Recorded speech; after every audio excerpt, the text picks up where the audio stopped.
This what fame look like. This what success look like. This what money look like.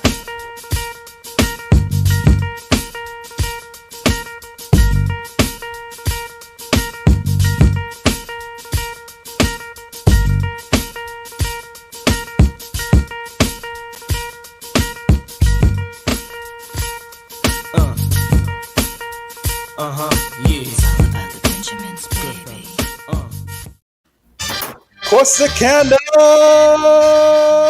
Texas. What's up, Dallas Fort Worth? What's up, Houston, Texas? Welcome back to the show. I am your show host. We are your show hosts. I go by the name of Mr. Know-It-All. We also have with us, gentleman Jamal. Give it up. We also have at the top corner by the logo, the one and only Bougie Weirdo B-Dub. Give it up for Bougie Weirdo. We also have, and we'll be joining the show later, is Educated Queen, EQ, Educated Queen. And also, making her debut, she goes by the name of Uncut. Give it up for Uncut as well. We are the Burning Coals Podcast. This is where we have fire interviews. We have hot topics, burning questions, and searing conversations. And we also say what needs to be said, okay? We definitely say that, please make sure you hit that like button, hit that share button, hit that subscribe button as well, hit the notification button, and let everybody know exactly where to go for nice fire content, okay? We also have available in the comments section. If you want to put your comments into the show, you can put your comments there. We'll read your comments. And also, if you want to be able to come on the show, we have two platforms at the top corner of the comment section. We have a YouTube account, stream platform, and also the Facebook streaming platform that you can go on as well. And we'll bring you on the show. You can fire up your question, give us a holler, give some shout outs. But you got to understand that, hey, we shoot from the hips as well. So if you come at one of us, pew, pew. Hey, it's free game. So we definitely welcome that, all right? So before we get started, because we got a great show for you guys lined up tonight, man. And we are definitely excited to bring you this show tonight. But before we get started, we got to ask the panel. We got to take what's up to the panel. What's up, everybody? How you guys doing on this beautiful Tuesday night? Well, how you guys doing?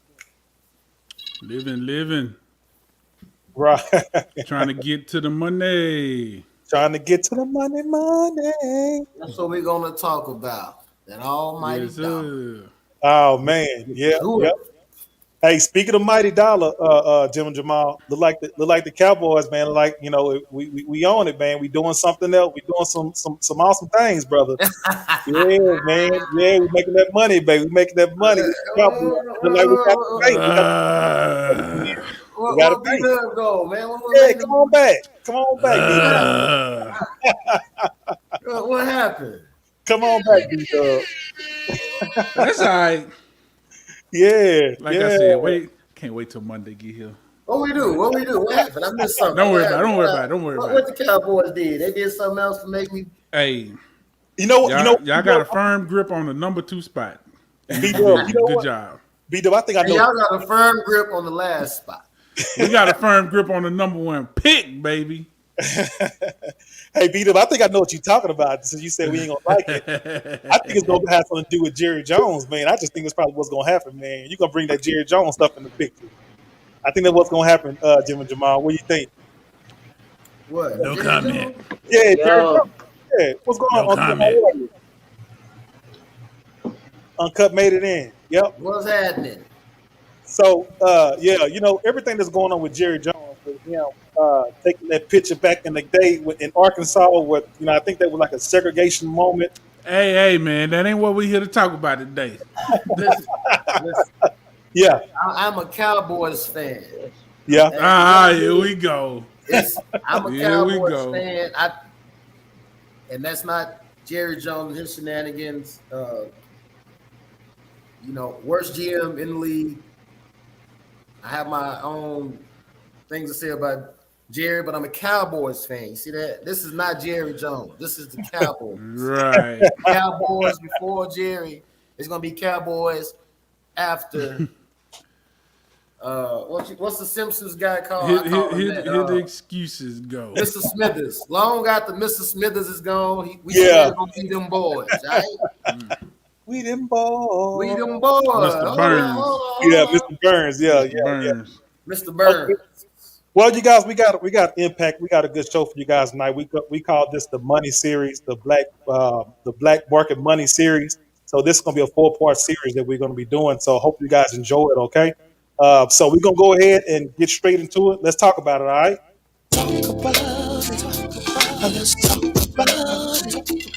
Let's talk about it. Let's talk about it. Ooh, let's talk about it. Let's talk about it. I wanna talk about it. Let's talk about it.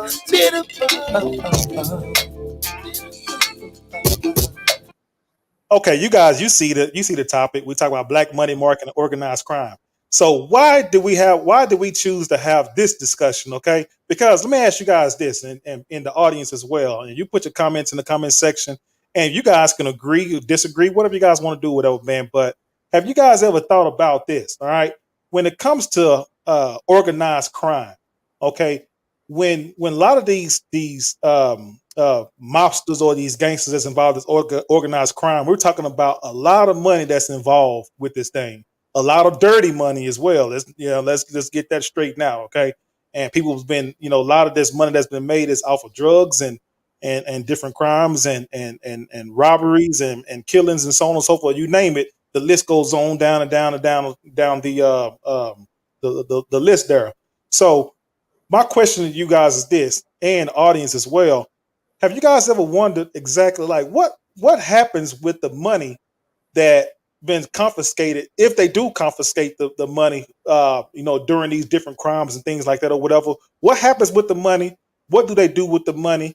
And where does the money go? Because a lot of the money that's been taken from these different individuals, it don't look like it's going back into the community. And the sad part about it is the community has been ran down because of it. The community has been destroyed. You got a bunch of people that's walking around looking like zombies, and people getting losing their life, and you name it.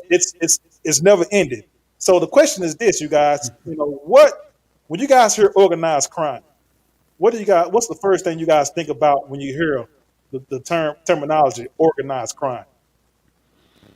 Well, okay. So you asked two questions. So the first one, I'll go ahead and give The first, the fluff, the Get fluffy this sign out of my political. face. Hold on. Get this sign. let me get. I'm gonna move it. I'm gonna move it, Jamal. So I'll give you the fluffy fake political answer. The money from those crimes that gets confiscated, part of that money goes to pay restitution to the victims of the criminal, and it goes back into the police department to help source the police department to fight more crime, and it goes back into the community. Even Right. though we know that's BS. But that's the fluffy political. That's the answer that the chief, the commissioner, the mayor. That's the answer that they're gonna give you. The second question: what do I think when I think organized crime? Right. I mean, I think exactly what it sounds like. Somebody that's doing crime on a sophisticated level beyond a street thug or just a hustler or just a D-boy. Right. I agree with you with that, B Dub, because when you're talking about being in organized crime, I mean it's almost like there's a structure, there's a ranking structure, that's involved in this, whatever. It ain't just like nobody just sitting on the corner just selling nickel and dime and Yeah. kind of hustling little stuff here and there, or whatever. Man, these people actually you know they have a plan. Everything is structured and everything is thought out, and it's strategically done as well. So, they're just not just, saying, hey, you need to go down to the corner there and set up, right around a certain time or whatever and try to, try your luck. Yeah. These 'Cause people are doing big organized, time you stuff, think organized, you think organization. right? You know, Right. so the corner boys could be a part of the organization, but that's not what you think about initially. Me personally, I think, okay, this is a group. Somebody got some structure together, and they basically running a business. I heard a guy say one Lucrative time, business too. He said I'm not a criminal. He said I'm a businessman. My business just happens to be crime. Right. Right. Right. G-Man, Gentleman Jamal, what you got? So the purpose of talking about organized crime in the lexicon of black money is to show the discrepancy on how organized crime is treated when it's black people versus non-black people. And the first thing that most people think about when they think about organized crime in America is Italian mob, mafia, Godfather, those kind of movies. And we'll talk about how when black organized crime syndicates or organizations are taken down, the funds are they'll strip down to nothing. That's not the case in non-black situations. So many wealthy families were started off of what would be called dirty money or illegal, ill-gotten gains now, whether it be the Kennedys and or bootlegging, prostitution, a myriad of things that started a lot of wealthy families that still thrive off of that today. When we talk about black money, as I said and we've said on the show, the biggest discrepancy, or the biggest, to me, what black societies focus on are resources. Because the golden rule, and I think it's from Claude Anderson, so I won't take credit for it. The golden rules is he who has the gold rules, right? You can change a lot if you own and control your own community. Black society, we run a lot of industries, but we don't own them. We don't control them. Right. So we talk about organized crime. We talk about, okay, it was a crime. Those involved get prosecuted, whatever. They are taken from everything. When it's us, when there are some other communities, they get arrested, but they are allowed to keep those resources, those funds, and those get passed down. And that's if y'all remember, it's a saying that all money is legal in a capitalist nation. America was started off of I ain't gonna say ill-gotten gains or whatever, but that is deeply embedded in the fabric of this country, whether you like it or not. That's always been around. And so my problem with it is, why aren't we allowed to pass down that generational wealth, whether it be legal or illegal, just like some other communities have and thrived off of it? So Right. that's the basis of this piece of the Black Money series. Right. Correct. And it's an important discussion, because it's like we get treated unfairly on the legal side of it. Well, damn, can it at least be an equal playing field on the illegal side? And first of all, of course, we're not here to promote anything. Crime is illegal, period. Right. But there's still a gap, a disparage there that is very glaring that people are profiting from. So it's like we can't get no fair shake on either side. So that's why this conversation, I'm glad to have this conversation. I think it's extremely important. I think it's a point of view that nobody ever talks about, because think about all of the black people who have been successful in the crime game, that their families could now be doing a lot of good and could be creating a lot of wealth and doing a lot of stuff off of that money. Just like the others that have done the same crimes, have done worse crimes, and they get to keep all their money, and their family gets to continue to profit off of it and say, oh, well, that was our dad or our granddad. We're legit now. We don't do those things, but you're still holding on to these millions and millions of dollars that were gained illegally. Right. Think about it. When we talk about ill-gotten gains or dirty money, that goes all the way back to us being enslaved, right? How many millions were made off of us illegally, whether it be from shipping to insurance to selling, buying, all this, right? that money was passed down.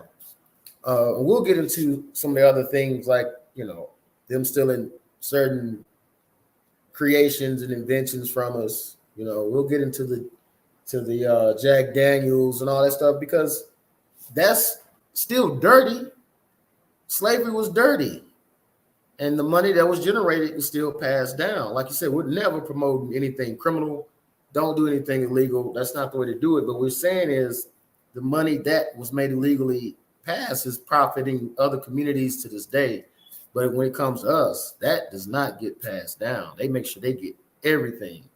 Right, and that's definitely a reason why that the money when it comes to our communities and when it comes to us, there's a reason why they don't let that money get trickled down and for us to be able to take care of the community or take care of our families or whatnot. There's a reason for that. And like you said, Gentleman Jamal and Bougie Weirdo, you guys brought up some good points there.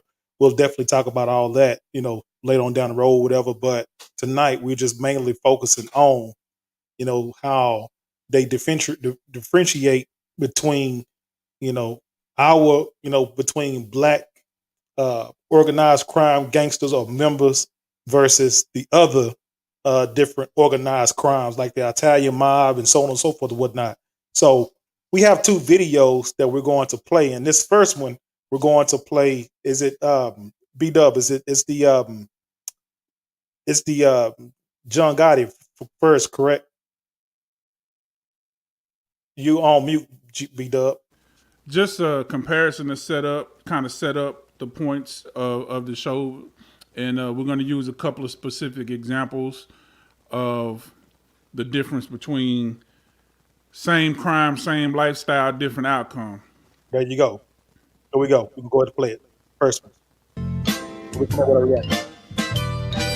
One of these things is not like the others. One of these things doesn't belong. Can you tell which thing is not like the other by the time I finish this song?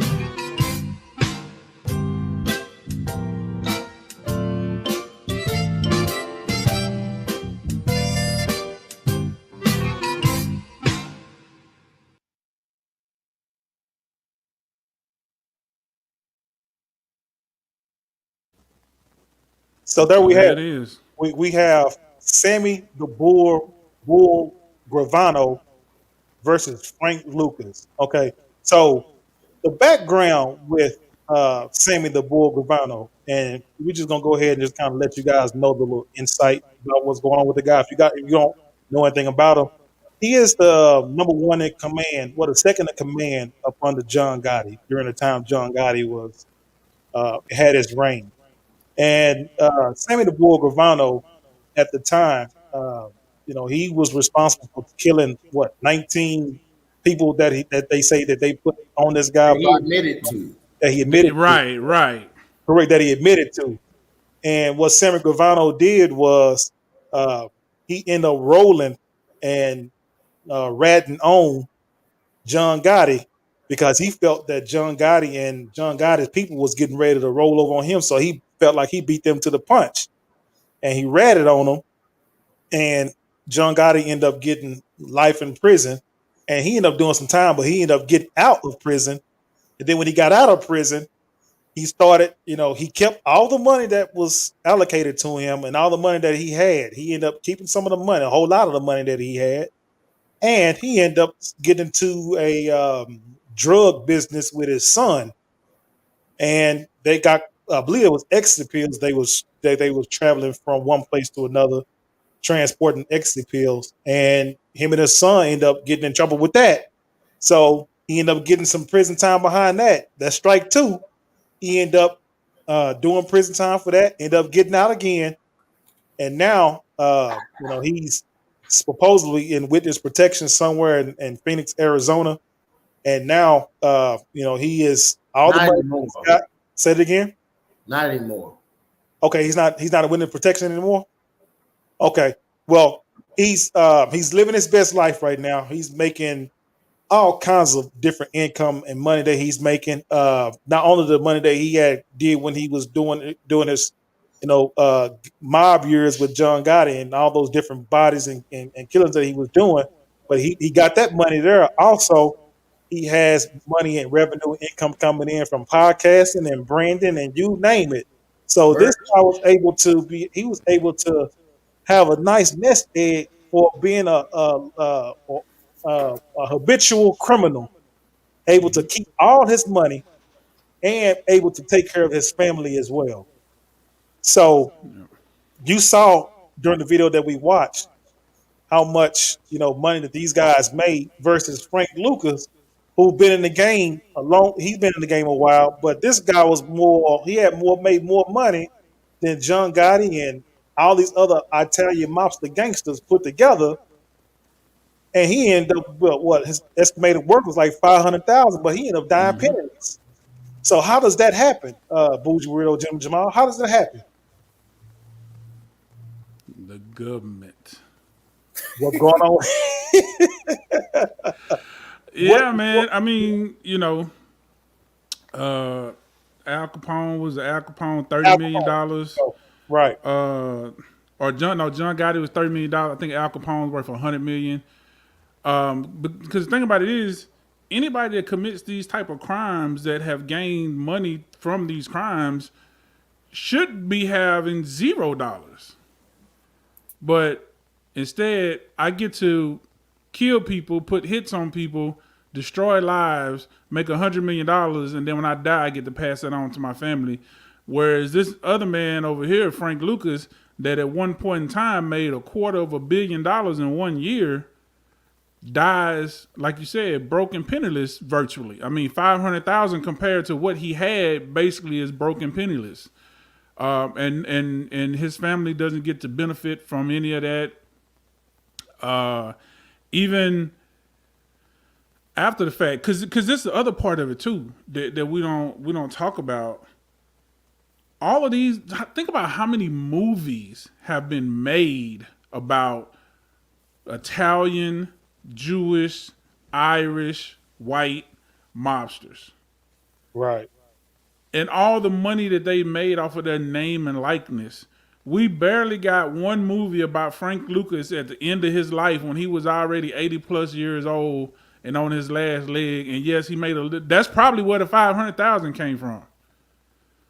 So can we talk about that for a minute? Right. Then you got Sammy, this dude, like G-Man says, no longer in witness protection, living his best life. His daughter wrote a book. Even his family is profiting off of his crime. His daughter wrote a book and made money off of it. They got a show on MTV. Well, not them specifically, but there's a show on MTV called Mafia Families or something like that, where they did a special segment on them. They're making money from that. Like you said, he's making money from YouTube, and we'll see in the video later. It'll do an actual breakdown of his income. But this guy's making over $500,000 a year, telling stories about how he murdered people. Right. And been glorified for it too. Man, listen. I'm gonna link a video in the description after this is all done. I want y'all to go read the comments. Like, people are literally praising this man. I seen it. You hear me? In the comments and making excuses for him for turning.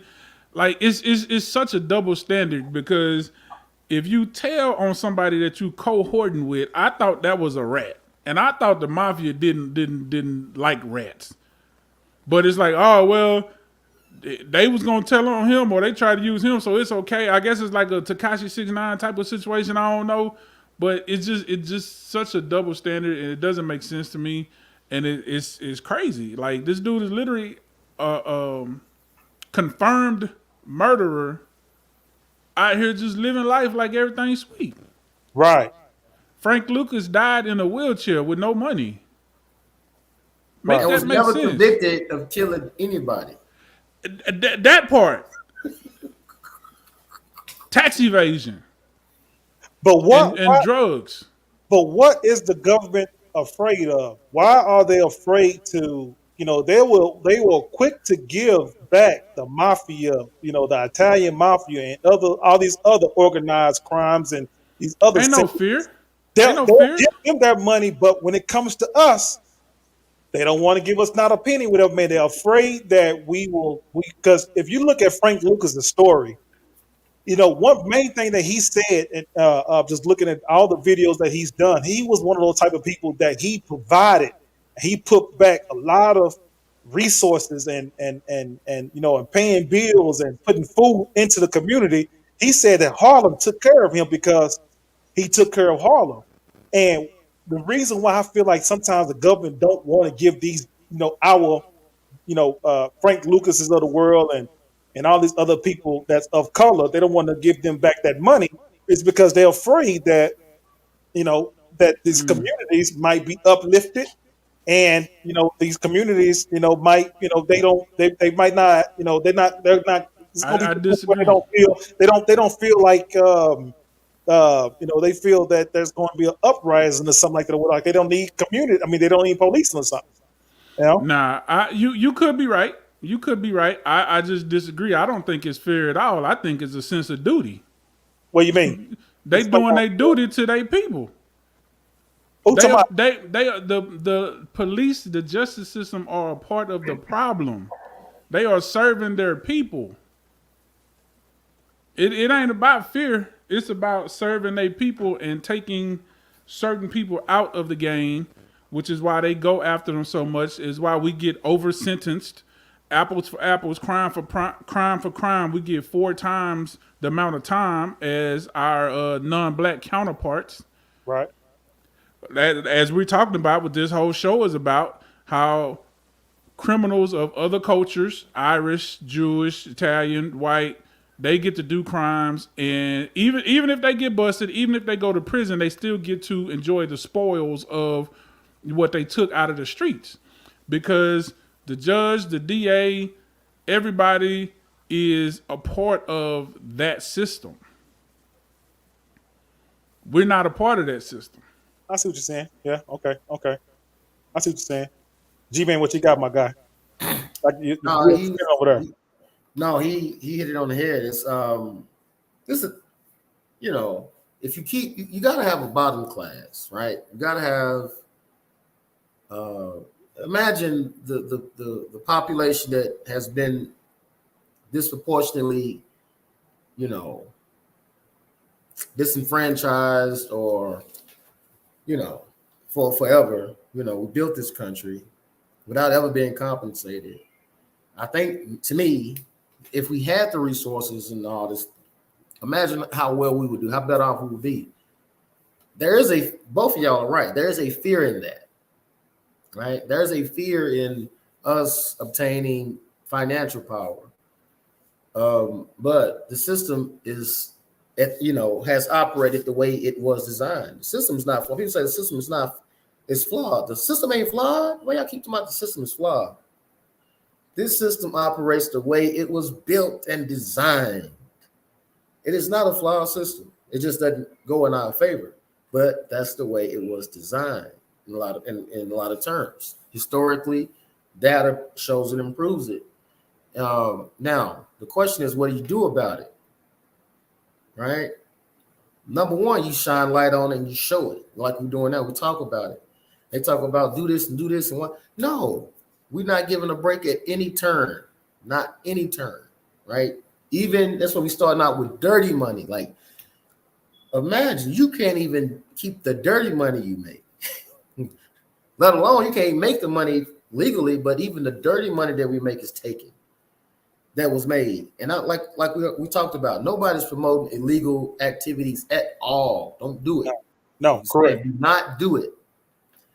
But what we're showing is historically and in the past, the money that was made, because some things that were illegal now are not, that were illegal now are now legal. We talk about prohibition and all these kind of things.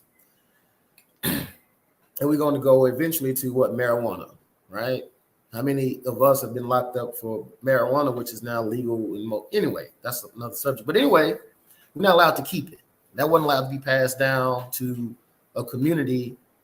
And that's to show the disparity, the discrepancy between black and non-blacks. That money could have been passed down. And like you said, dirty money can be cleaned up to legal money.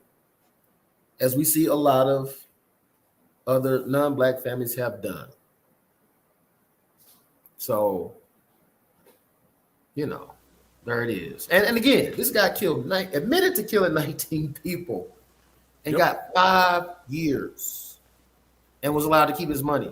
And we'll show later on that, like, I had money before he went into witness protection. He said, I had money.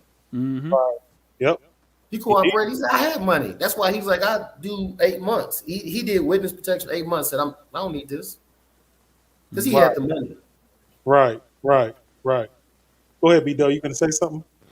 No, it's just like I was thinking about this guy Sammy, and the only person, couple people black, because first of all, here's the thing, there was so many more successful black crime bosses than just Frank Lucas, number one, and Nicky Barnes. Like that's the only ones we really know. But there was a lot of guys out of Detroit, a lot of guys out of New York, a lot of guys out of the South that did it but we don't know about them. And that's kind of the point I was making earlier. We know about all these other guys, Charles Lucky Luciano, Al Capone, all these, because they make so many movies about them. They glorify it, they romanticize it. And that's why we brought up Frank Lucas, by the way, just so everybody, because most people know of American Gangster, the movie. Right. There was Frank Edwards. I mean, there are PZI New York. There's so many other ones, but we just brought up Frank Lucas because that was a movie. Go ahead. And another guy that people know, may know just because of the rapper is Freeway Ricky Ross. Because I was looking at a list, and it's crazy. It was a list of the top 20 wealthiest criminals. First of all, the first thing that blew my mind away was Charles Manson was on the list at number 20 with an estimated value of $400,000. Now that's interesting because he amassed his wealth while in prison. So think about that. Manson. He dead. Yep. Well, but he paid his money though. He made money in prison. He did. After creating a cult and being responsible for the lives of so many people dying or whatever. But Rick Ross, Freeway Ricky Ross was on the list.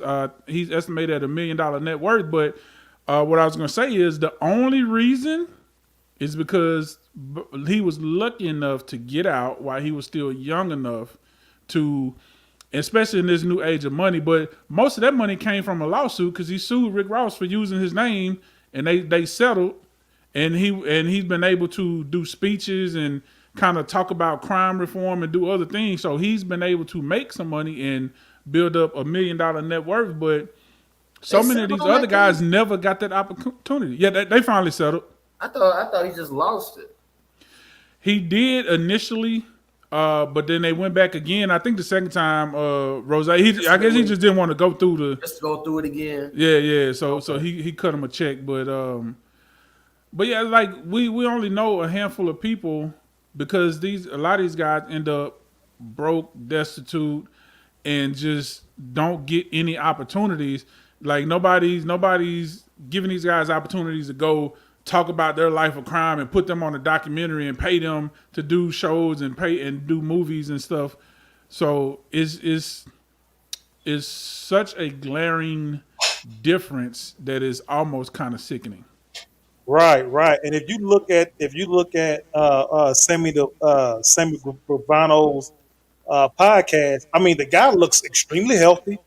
He looks like he's doing absolutely wonderful and having a great time, laughing with his family. The feds treated him well.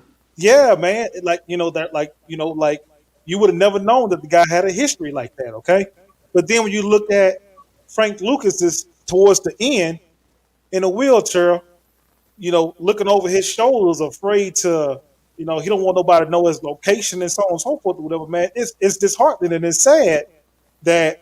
This man that made, this guy was saying he was making like $1 million a day, And another thing that happened with him was when I believe when his house got raided, Lucas was saying that, hey, look, I had X amount of dollars, inside my home, 10 million that was taken from me, and nobody didn't count that up. Nobody didn't, say that they took 10 million away from me. No, none of that. What happened with this man's assets? What happened And with his money? and they called him a liar. He took a lie detector test and And passed the polygraph. correct, correct. So what? Like nobody asked the question. When something like this happened to an individual like that, like where all the money go, where all the resources go? Because they damn sure didn't put it back into the community. You know where them resources went? They went into that private police pension, the one that we don't talk about. Because even his wife. So they arrested his wife, and one of the things they noted in her arrest that she was throwing suitcases, plural, of money out the window. And I know a lot of people may or may not know money, and I'm not trying to sit here and pretend like I'm just balling out of control, but $500,000 can fit in one hand. 500. You don't need suitcases, plural, for $500,000. Yeah. They said she threw suitcases of money out the window trying to get rid of it. So something don't add up. Was she what was it, $1,000 in every suitcase? Like This is all we found. this all we found. $530,000. That's what was in there. Yep. Yeah. That was, we're talking about a lot of money there, but nobody asked the question.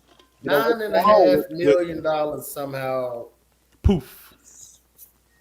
I think they only said they only had like 500,000 that they actually 530,000. 500 and change. Yeah. He said he had 10. He passed a lie detector. They didn't take a lie detector. You use Right. your own judgment on what do you believe. Mm-hmm. But he actually took a lie detector and passed it. And the guy that was, reportedly making $1 million a day, and that the government had seized 52 million in just an offshore account, not including several properties, and $300 million in pure product, I would probably believe he got more than $500,000. Yeah, you would think so. Cash. Most That's just yes, allegedly. Can we do that? I don't want no right. allegedly. But here's the thing, though, Jamal and Bougie Weirdo. Here's the thing. So when they interviewed Frank Lucas, okay, he was saying how he got started.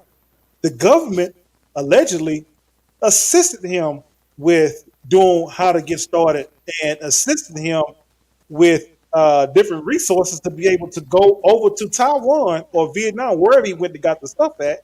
They're assisting him to, bring the stuff back to the United States. Oh, yeah. He had an army general. He had an army general or sergeant. I can't remember the rank. I don't want to say it wrong. But Yeah, that wasn't a general. Somebody high enough in the army was on his payroll for $100,000 a year to make sure those false caskets got through. Right, absolutely. So they were in allegedly. Yeah, allegedly. So allegedly they were in on this whole thing from the get-go.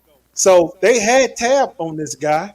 They knew what he was doing, but it seems like to the point to where they said, you know what, man, this guy, because if they got you involved in this type of organized crime they're doing, for a fact they're keeping it, they count your money. All right. They definitely do that. Okay. And then they see all this money that you're making, and you can only pay so many people. But some people start getting greedy. And that's what happened in the Frank Lucas situation. In his case, people got greedy. And then, he was saying to the point to where they got so greedy when he was ready to kill somebody or take somebody's life because he got tired of being shaken up or being shook down by, corrupt cops and whatnot. So he said that it got to that point to where he was getting ready to start using, deadly force to be able to protect himself. But it was to the point to where I feel that, everything that transpired with the government getting them into this and, people start getting greedy. They counting this guy's money. They see he's making all this money, but he ain't all the money he's making. It's lopsided as far as like what he's making versus what he's put into or what he's trying to buy these people, trying to buy the law enforcement. So they say, you know what, man, his time is up. We got to do something about it. We're gonna go ahead and just, go ahead and, get this guy arrested, get him caught up in some trouble with him, man, because he's not the agreement was But I that's don't- normally how it goes. First of all, the government got their hand in every criminal organization.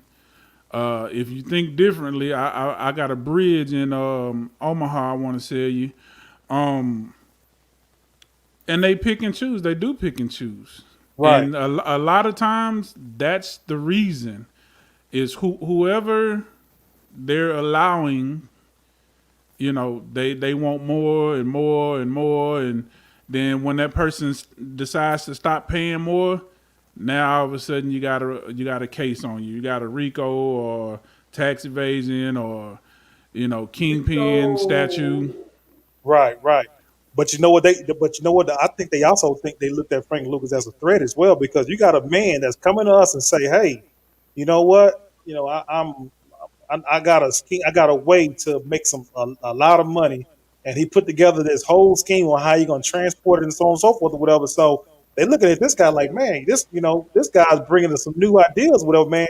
And he's, they say, He outsmarted them. man, yeah, he outsmarted him, whatever, man. That could be a dangerous man, especially that he's a man of color that'll put something out there like that or whatever, man. So when he brought it to their attention, they probably said, man, this guy used his mind, man. He's a threat. You know what I mean? You know what? I mean, I could see that because you know why? Because he did something that a lot of us don't do. Right. He played. Not only did he play their game, he played it better than them, but he set up his family, his actual family. He brought his brothers into the game. People that you can never trust anybody 100%, but people that you can put a good amount of trust in that's gonna take care of your business. Right. Because that's how a lot of these other guys were easy to take down because they're dealing with people outside of them. They're trusting people that can be easily flipped, turned, and he had people that was holding it down, and he outsmarted them. He wasn't afraid to go get it from the source. Like, come on, like we're talking about at that time in Harlem, a kilo of heroin was going on average for $50K a brick. He was getting it for $4,300. People were paying Lexuses for a kilo of heroin. He was buying used Hondas. Right. Think about that. Yep. He was getting a price so good that even some of the Italians started buying from him. He became a connect for the mob.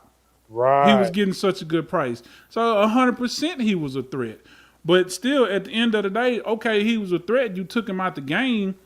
Why is he not allowed to still have? First of all, I thought that was the whole point of offshore accounts. They were supposed to be untouchable, which I know nothing ever really is when it comes to the government. But that's how all these other guys keep getting off. Oh well, counting the Cayman Islands, we can't really do nothing about that or this and that. But somehow they found a way to get his offshore money.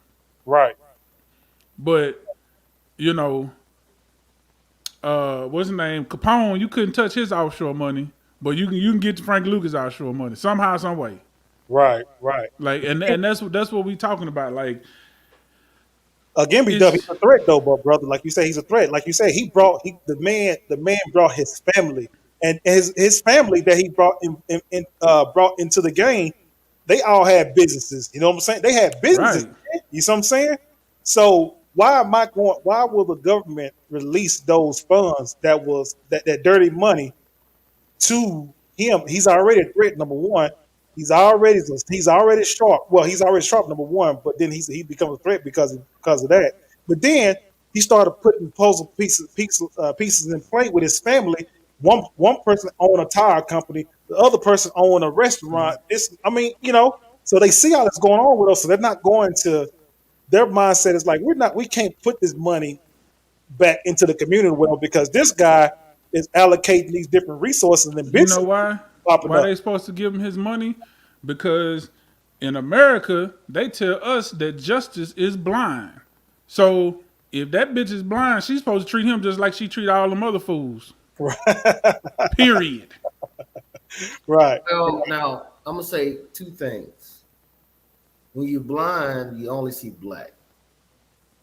Okay. Number two, okay. Getting them comments. Yeah, we're gonna get Angela Denise, we're gonna read the comments. Angela Denise said, get into it, fellas. thank you for joining the show, and Denise, appreciate you for your love and support and your adulation. We thank you so much. Amanda, Adulation with the big words. yeah, Amanda Johnson. We say thank. She says 10 million stash in his home. Wow. Yes, Yep. ma'am. 10 million stash in his home. Yep. That's what he. And then Amanda Johnson also said, "I'll take one of those suitcases." Laugh out loud. Me Mr. too. Amanda Johnson, we appreciate you for joining the show, and we thank you for your support and your love. And make sure you let everybody know exactly where to go for live content. Again, you guys, we are Brandon Cole's podcast. We appreciate you guys for joining the show. We go live every Tuesday, 8 o'clock p.m. Central Standard Time. And make sure you hit that thumbs up, like button, share, subscribe, hit the notification bell as well, okay? We're going to go ahead and get into video number 2 because I believe for a fact that number 2 is going to be some very informative information. And we're going to come back with our with our insight and our commentary. Today, I'll take you through Salvatore Sammy the Bull Gravano's income sources and see how much he makes on YouTube. Make sure to stick around to the end because I'll tell you how much he makes per hour. Salvatore Gravano has an interesting history through his dealings in the American criminal underworld as he worked as a gangster, and now he uses his podcasts and videos to talk about his experiences. Now, let's take a look at his income sources. AdSense.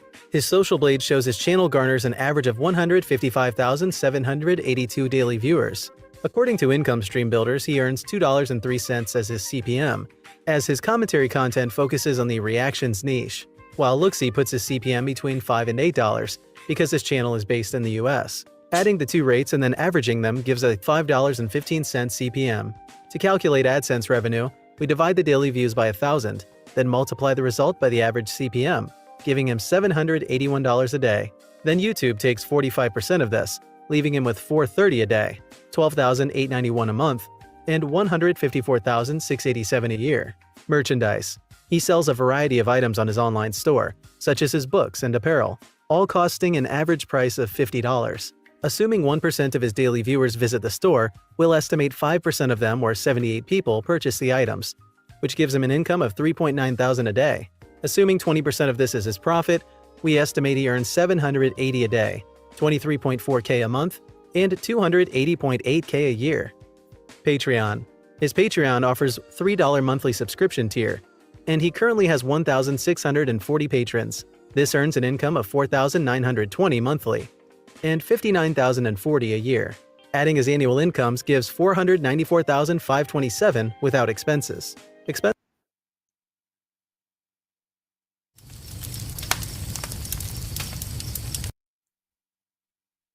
Man, B-Dub. So, and Jim and Jamal, where have we gone in society where a individual is a known gangster, known killer, known crime organized gangster? Where have we gone in society where we just that we just gravitate, glorify, and allow something like this to happen with us? Because we're talking about 19 family members that lives was definitely changed. How is that fair to them? Picture this. Nobody thinks about the family members, G-Man, at Picture all. this. Picture this. R. Kelly apparently won some kind of court case, a court review, or something's going on with his case. And he may get out soon. Let's just say he doesn't. That's just hypothetical. Let's speak hypothetically today. R. Kelly can kill anybody. Now he did his dirt. He's in prison. He got more time than Sammy did. Right. Now He did. imagine got admitted to killing 19 people. You got less time than R. Kelly. If R. Kelly came out and started selling merch, Man, you think they were going? Come on. Let's just be honest. That Hold on. such an uproar. Picture this. R. Kelly selling hoodies that say 18 and up only.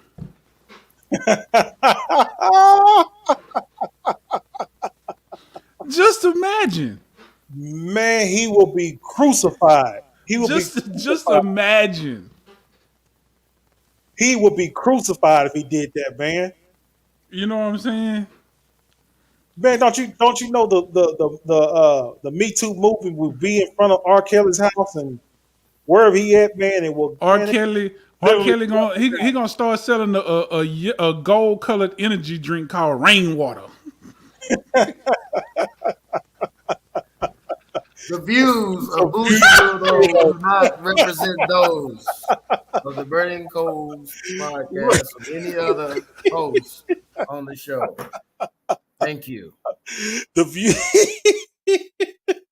Oh man.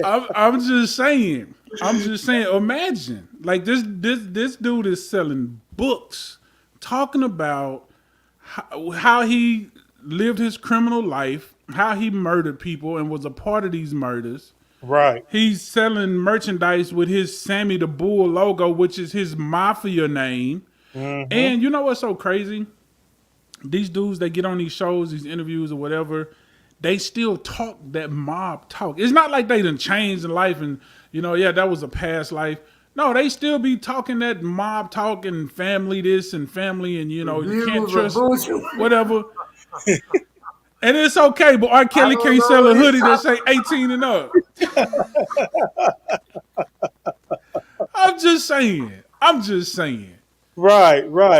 And you see, with the video we just watched, Bougie Weirdo, I mean, this guy is doing he already had money before he started the podcasting game and selling merchandise and you name it. The guy had plenty of money, but his kids are rewarding, reaping the rewards of everything their father done.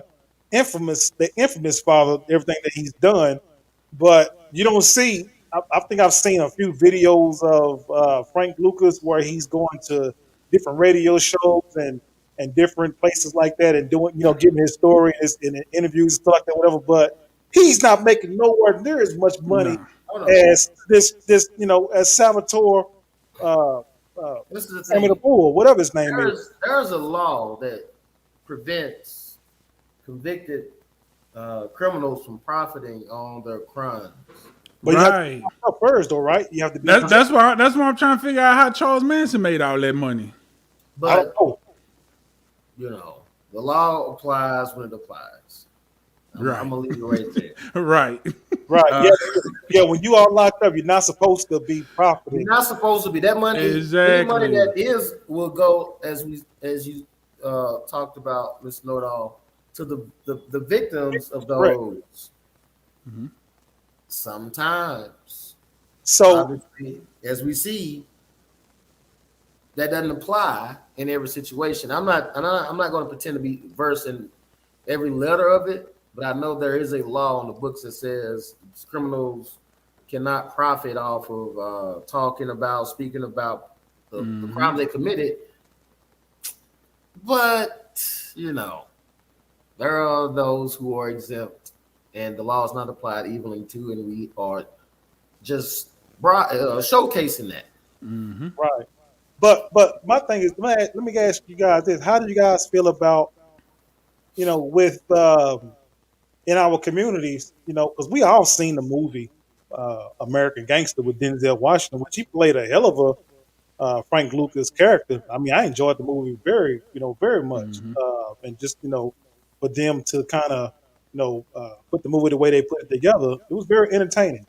But we don't give it that much steam or give it that much, embrace it as much like they do with these mob movies. Because you see a mob movie, you see mob movies pop up 2 or 3 times a year, probably more than that at the big screen. Mm-hmm. You don't see no more American gangster movies or whatever, man. And I wonder what's the reason why they do it that way, whatever. Why they don't put up a lot more of these Why? these black movies. You know why. Now he don't know why. I don't know why. I have no clue. You said it. You said it, part of it earlier. You alluded to it earlier. You know exactly why. Because think about how many rappers we've heard, I'm the black Scarface, I'm the black Frank Nitti, I'm the black Al Capone, I'm the black John Gotti, all of this stuff, because that's fantasy and it can never be real. But imagine if some kids grew up actually wanting to be Frank Lucas, wanting to be Demetrius Flannery, right, wanting to be, some of these other guys, And again, not condoning or promoting, but let's just say that happened. And with each generation, we get smarter and smarter. So if Frank Lucas could outsmart them at their own game, imagine what the next generation might be able to do, or the next generation. And imagine this. Imagine if they got tired of that and said, criminal life, that's not really what it is. So let's take all this knowledge and let's move that into the business world and something legit that you can't take away from them. Not necessarily unless you catch them slipping or something, doing something crazy, but we're going to show in another series how even legal money they take from black people. Yes. Oh yeah, most definitely. Yeah. So, but that's the answer to the question, though. But what I was getting around to is, but in our communities, if people saw, we all saw the American Gangster movie. What did they label Frank Lucas as? They call him as a snitch. They said, "Oh, he ratted." You know what I mean? He ratted, but they used the term "rat" in a derogatory type of form that that he did what he did and he ratted and so on and so forth, whatever. But a lot of these movies, John Gotti's movies, whatever, those guys too, but they don't say words matter. They don't say that, man. They glorify them though. Sammy the Bull didn't snitch. He flipped on John Gotti. Right. He turned on John Gotti. Right. Words matter. Oh, and speaking of the movie, y'all know Denzel didn't get. I don't think anybody in that movie was up for any Oscars. You know why? Because they said that the movie was too fluffy. They said it didn't paint the real picture of Frank Lucas and how dirty he was and how evil and mean he was. So it wasn't a true portrayal. So that's why nobody was up for any Oscars. Even the DA in real life in his trial called Frank Lucas. What did he say? Shit, I just looked it up earlier. But he said Frank Lucas probably did more damage to black families than the KKK ever could. Right. He destroyed families with his drugs in the streets and all of this. But when John Gotti went to trial, they called him a businessman. Right. He's a businessman. He gives his community. He's a family man. He's this and he's that. And they tried to pump him up like, oh, he's just a great guy that just, happened to order a couple of hits on people and, sell a few million pounds of drugs. But, he's a good guy. But Frank Lucas is the scum of the earth. They were only allowed to sell narcotics to who? Right. In the mob. To black people. Exactly. Boom. Right. To black people. That's exactly what he did. So the black people. And also, Lucas, he did the same thing as well. But you know what? Towards the twilight of his of Frank Lucas's career, well, after when he got out of prison, the guy seemed like he was remorseful about everything, saying, "Hey, look, reason why I went down this path is because basically he was trying to survive during that particular time." And he's saying that, hey, he's remorseful for all the damage he caused, and he was going on an apology tour for the things that he did when he was in the prime of his career in the rain when he was reigning out there like that.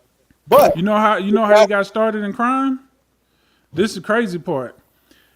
The KKK, he witnessed the KKK kill his 12-year-old cousin. And that's what made it. He started out robbing white people as kind of like revenge against what happened to his cousin. And then that just led to, other things. He ended up, I think he said he robbed a store or something for like $400 and used that money to move to New York. And that's how he ended up in New York. Right. But he had done so much stuff where he was from. I think it was one of the Carolinas. Yeah. And then he's like, "You got to get out of here because they finna get you." Yeah. They sent him out there because in Harlem, where black people had migrated and thrived out there, where they can have, they wouldn't be treated as they were in the South. And he went out there and started his. And again, we do not condone any illegal, illicit activities. We're saying at that time, look what they did when it's us versus what they did when it was not us. and that money was allowed to be passed down. You know, if my great grandfather sold liquor under prohibition and made $5 million, $10 million, and he died and left it to me or wherever, and I made it good, does it make it? You see what I'm saying? Does the deed not understanding where a lot of wealth in this country was made? That was not us. You know what I'm saying? A lot of prominent non-black families, the money was started. Hey, I'm gonna tell you something, G Man and Bougie Weirdo. I'm gonna tell you something. All right, if you look at some of these, you know, the Jewish culture people, you got the Rothschilds, and you know, look how much dirty money they got, man. People lost their lives. We talking about slaves. You know, they were, you know, slaves working for them. The views of Mr. Know-It-All.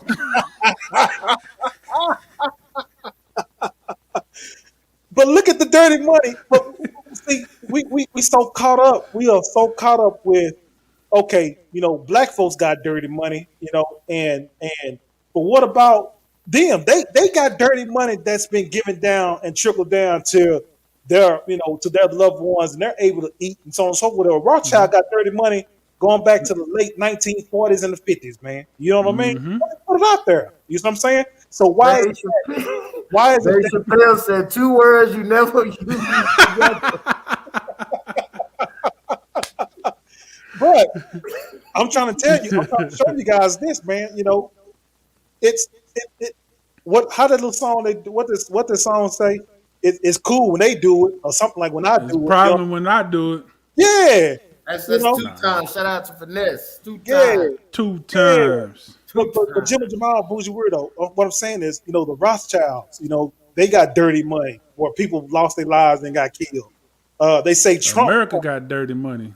America got dirty money, period. But when any company, it's a problem, man. You know think about all these companies: Wells Fargo, Ford, Anheuser-Busch, Seagram's. All of these companies brag about being more than 150 years old. Traditional companies. Right. So that means all these companies existed during slavery.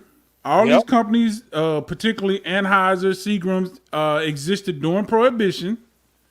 So how did you survive through a time where what you sell was illegal?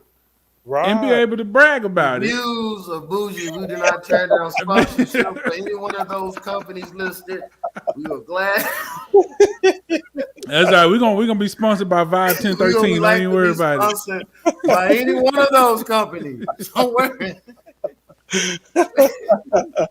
But yeah, Bougie Weirdo. But yeah, man. So, you know, I mean, it is what it is. You know, like these companies are all, and even the ones, what people always say, you know, my great grandparents came over here, whatever. They was here during a time when a lot of stuff was illegal and people made a lot of money in a lot of illegal ways. And like you said, it's cool when they did it, but it was a problem when we did it. Right, but see, it's illegal. It's illegal to put somebody to work. Well, during that time it was, whatever, but still morally, that was wrong for you to give free work from slaves that you own. And we didn't even get into all of the inventions that people have created billions of dollars off of that they stole from their slaves because slaves were property. Like, come on now. We're gonna save it for the show, but I'm gonna say this. I just want to say this one thing. What person, you know? Think about how let's think about the logic in this. I own people that do my work for me for free. Right. Let me go make some inventions that do their work for them. Does that make sense? Right. It don't make sense. Yeah, I'm gonna invent the cotton gin. You know, I'm gonna help my slaves Make out. life easy on them. You know? Yeah, you know, make life easy on my human workers. No, anything that's related to work or anything like that, you know who invented that. Human, who's considered cattle. Right. For real. Yep. You wouldn't even 1/3, 1/5 of a man. You wouldn't consider nothing like that, man. So they didn't look at you like that. You did look at you as property, and they still look at you as this property. I'm just gonna be honest with you. I just put it out there. They look at you Shit, the funny, man. Constitution ain't changed. It ain't changed not one bit. Not one bit at all. Not one bit. But, what I was talking about earlier was this. You look at the twilight of Frank Lucas's at the end of his career before he passed away. The guy was on an apology tour, and he seemed like he was, very genuine with his apologies. When he was going on these different, shows and radio shows or whatnot. But the arrogance of Sammy the Bull, for him to be able to recant, and it's like his memory is very vivid about the stuff that he was involved in, and it's almost like he sounds boastful, Glorifying it. Yeah, bragging about it. Right, man. How do it's like you disregard the family members that was affected by this, and for the family members to see somebody that was responsible for taking their loved ones, for him to sit here and profit and glorify and go on podcasts and talk about it and without a care in the world, that's disturbing to me. I feel for the families that was involved in that and affected by it. Well, I tell you what, any one of the big meats, anyone want to come on the Burning Coals podcast, I'd love to have. For sure. Let's talk about it. Let's talk about it. Quit being scared. I'm tired of scared. Man, I'm right there with you, G-Man, beat up. I'm right there with you guys. Come tell your story. Come tell your story. We definitely will listen to the different stories or whatever. So we're gonna go ahead and get ready to close this part of this episode of the Burning Coals podcast. You guys got your final remarks before we go ahead and close it tonight? Man, because here's the thing: what I don't want to do is take up some of the material that we're going to do for the next show, because it looks like we're getting ready to head that direction. The only thing I'm gonna say Yeah. is legal or illegal, protect your monies. Find somewhere, even if you got to go old school and bury it in the backyard, do something. Don't let them take your monies. ATM, all things money. All things money. There we go. Yep. All money is legal. Yep. And the Burning Coals Give You the Bag moment, we're just going to say, hey, look, listen, make sure you guys, tune into the Burning Coals podcast. But tonight, hey, look, with this, we hope you guys learn and get you a good lesson about the different history that we brought out to you guys, and some different information that can definitely help you guys out. And so we're going to definitely just leave it at that, okay? So you guys make sure you guys go and tune in to the next episode of the Burning Coals podcast. We go live every Tuesday, 8 o'clock p.m. Central Standard Time. And make sure you hit the like button, the comment button, and the notification button as well. And subscribe to the Burning Coals podcast. I am Mr. Know-It-All. We got Bougie Weirdo, Jim and Jamal, Educated Queen, EQ, and we also have Uncut. We will definitely say see you guys later. Good night, and we will see you guys Tuesday. 18 and up hoodies on sale tomorrow. You guys have a good night.